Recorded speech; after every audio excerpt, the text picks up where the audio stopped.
Pour pouvoir bénéficier du programme, il faut que la réclamation soit envoyée avant le 1er décembre.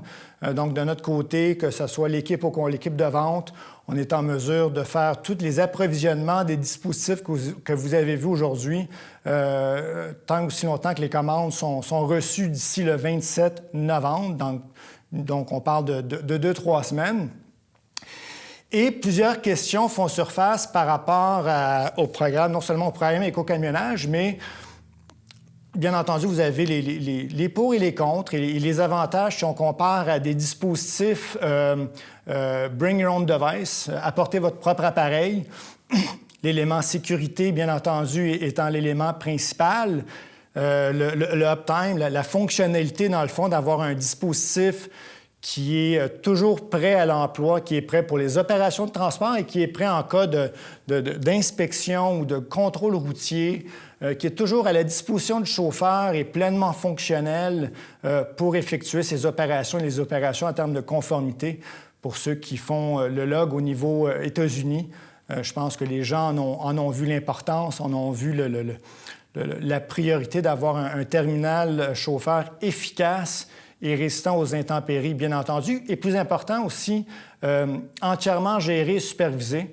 Donc, en temps normal, c'est soit par les gestionnaires TI, mais encore une fois, on a l'opportunité d'avoir une équipe de soutien ici qui est non seulement certifiée, mais qui est capable d'adresser et de supporter vos chauffeurs sur la route grâce à cet écosystème qui, je pense, est quand même unique. La capacité de permettre aux chauffeurs de contacter directement notre équipe de soutien, d'avoir du soutien en temps réel, dans le fond, de contrôler à distance la tablette, est vraiment un élément essentiel et très apprécié de plusieurs chauffeurs dans l'industrie. Et ce qu'on va voir aussi avec le DCE, c'est un... Je pense que les transporteurs qui font les États-Unis vont souvent avoir des chauffeurs et des opérateurs qui ont peut-être plus d'expérience au niveau du logbook, au niveau des heures de service.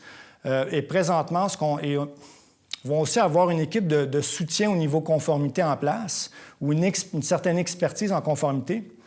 La différence avec le log canadien qui s'en vient, et bien entendu, Mélanie sera en meilleure position d'en parler avec vous dans ces prochaines conférences. Mais on va retrouver beaucoup de flottes et beaucoup de transporteurs qui sont peut-être moins habitués dans la gestion au niveau des logs, dans la gestion au niveau de la conformité, des heures de service, des rondes de sécurité électronique et ainsi de suite. Donc, c'est sûr et certain qu'un élément de soutien, un partenaire au niveau formation est également essentiel.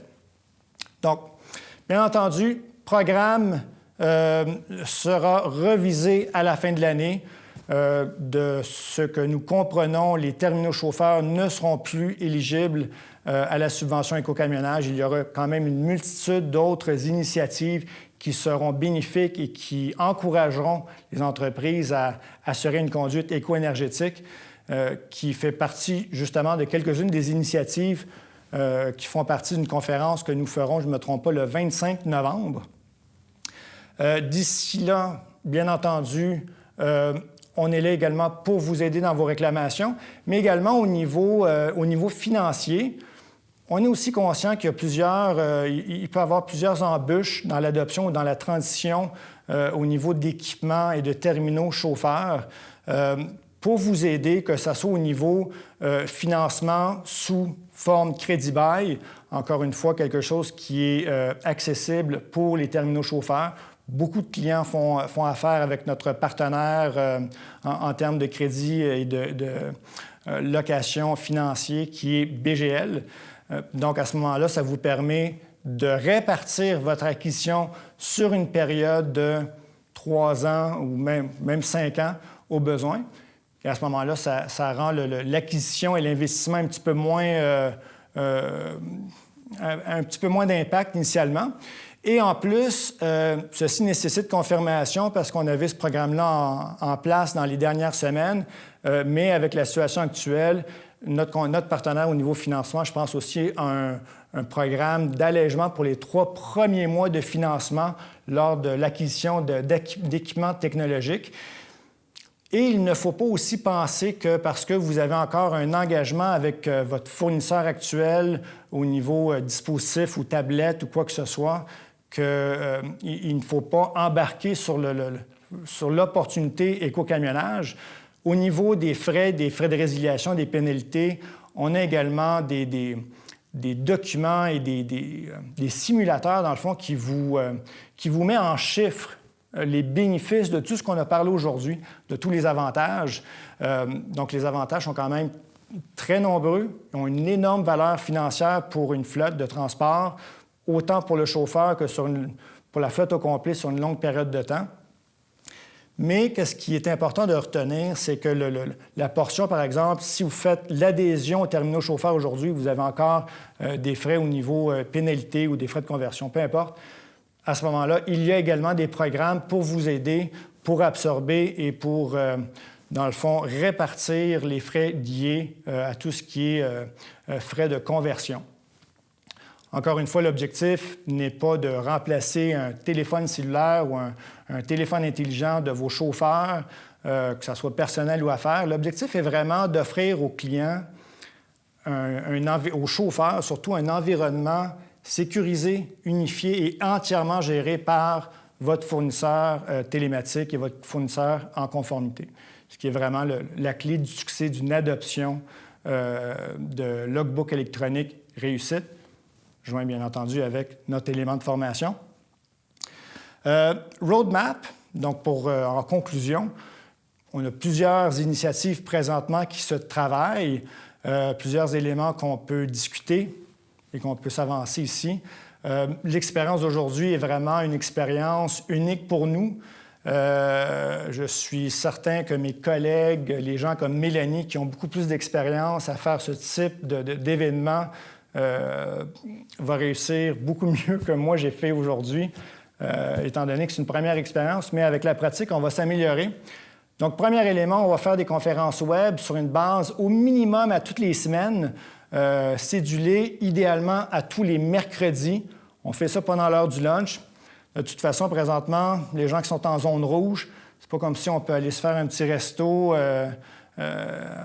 entre collègues et décrocher. Donc, on s'est dit, tiens, on va faire ça pendant l'heure du lunch.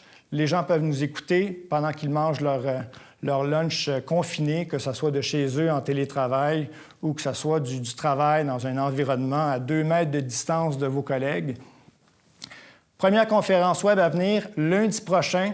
On parle de la mise à jour 2003, qui a plusieurs, dans le fond, multiples nouvelles fonctionnalités du côté de MyGeotab, l'interface utilisateur. Donc ça, c'est le 16 novembre, lundi, exceptionnellement, avec Mélanie Cadieux, notre directrice conformité et formation.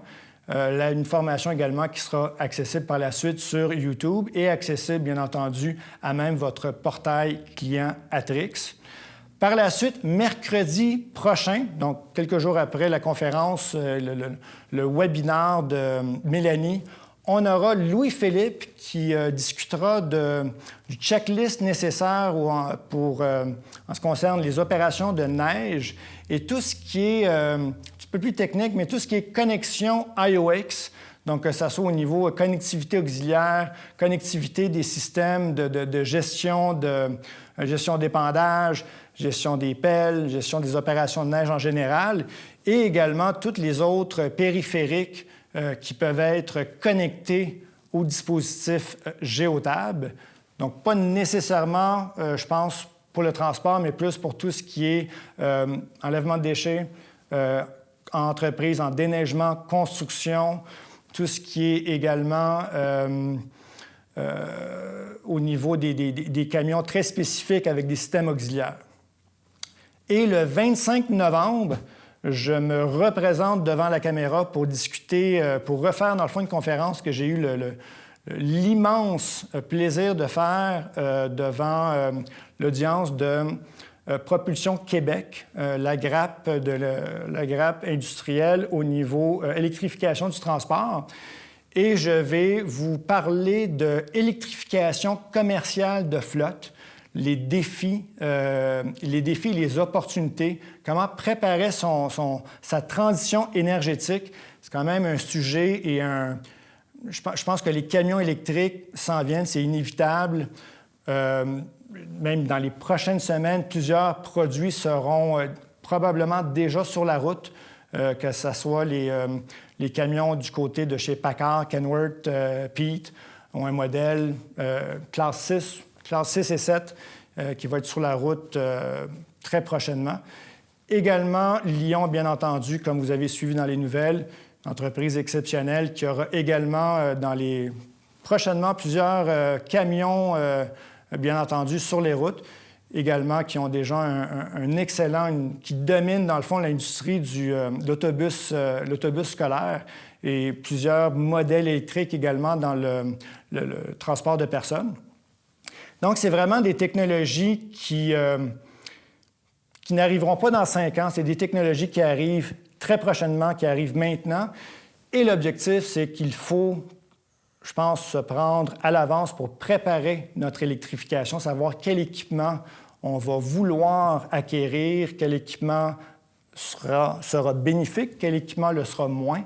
Donc, encore une fois, ça fait partie de le webinaire que je donnerai le 25 novembre, l'électrification de flotte, comment se préparer en conséquence. 2-3 éléments au niveau roadmap, au niveau préparation. Je saute un petit peu du coq à l'âne, comme on aime dire. Nouvelle interface Geotab Drive. Nouvelle interface MyGeotab, donc 20.04, qui devrait commencer à être déployée, d'après moi, vers décembre-janvier auprès de la clientèle. Qu'est-ce que ça signifie? Qu'est-ce que la nouvelle interface? Dans le fond, c'est simplement un rafraîchissement de l'interface, des icônes, de l'expérience utilisateur pour l'interface MyGeotab, donc plus moderne, plus conviviale. Bien entendu, aussi, on se prépare aux nouvelles fonctionnalités au niveau méga données, big data, dashboard, et ainsi de suite. Donc, quand même, une mise à jour significative. Du côté d'Atrix, on a également une continuité au niveau des terminaux chauffeurs qui sera annoncée fin décembre, début janvier. On attend quelques confirmations de nos partenaires chez Samsung au niveau de la disponibilité des produits. Mais les produits ont déjà été testés et je pense que vous allez apprécier. Une continuité, dans le fond, de ce qu'on vous a présenté aujourd'hui. Et on a également un petit projet un petit peu, si on peut dire, un peu secret au niveau terminaux, pas au niveau terminaux, mais une initiative au niveau Big Data. Ça fait longtemps qu'on en parle. Ça fait longtemps qu'on parle de mégadonnées, d'analyse, de data science, et ainsi de suite. Mais jusqu'à récemment, je pense que tout le monde en parle, mais personne ne les met réellement en pratique. Je pense que vous avez vu Geotab se démarquer cette année avec Deloitte, entre autres, dans l'affichage et la reprise des activités de transport en Amérique du Nord, avec un accès aux mégadonnées des près de 500 000 poids lourds connectés avec Geotab en Amérique du Nord pour voir justement la reprise économique. Tout le monde sait que l'industrie du transport, dans le fond, est le pouls, vraiment le meilleur indicateur d'une relance économique. Donc, jusqu'à maintenant, l'initiative au niveau mégadonnées avec Deloitte a été très avantageuse et très instructive pour notre clientèle. Et de notre côté, bien entendu, on a travaillé sur une initiative spécialement conçue pour permettre aux gestionnaires de chaque département et aux propriétaires de flottes et d'entreprises de transport de visualiser de façon approfondie, dans le fond, l'efficacité et la performance de leur flotte. Et c'est une initiative et un produit en tant que tel qui vous sera annoncé dans les prochaines semaines. Le produit est présentement en test et en analyse. Et je pense que ça va vraiment être un élément aussi intéressant que l'initiative qu'on a faite avec les terminaux au niveau Samsung. Et c'est encore une fois une initiative qui implique également notre partenaire Samsung au niveau du produit qui y sera attaché. Mais ce n'est pas une tablette. Sinon, ça fait pas mal le tour. J'espère que vous avez apprécié notre conférence. Encore une fois, elle sera disponible en ligne très prochainement. Si vous avez des questions, encore une fois, j'espère que vous avez utilisé le système de chat. J'aimerais également remercier tous mes collègues qui ont pris part à ce changement d'habitude, à cette nouvelle façon de faire. Et je peux vous assurer qu'on va essayer d'innover, puis on va essayer de rendre ça à chaque fois un petit peu différent et on l'espère à chaque fois aussi intéressant. Et je vous remercie énormément pour votre temps et pour votre confiance dans la dernière année et dans les années à venir.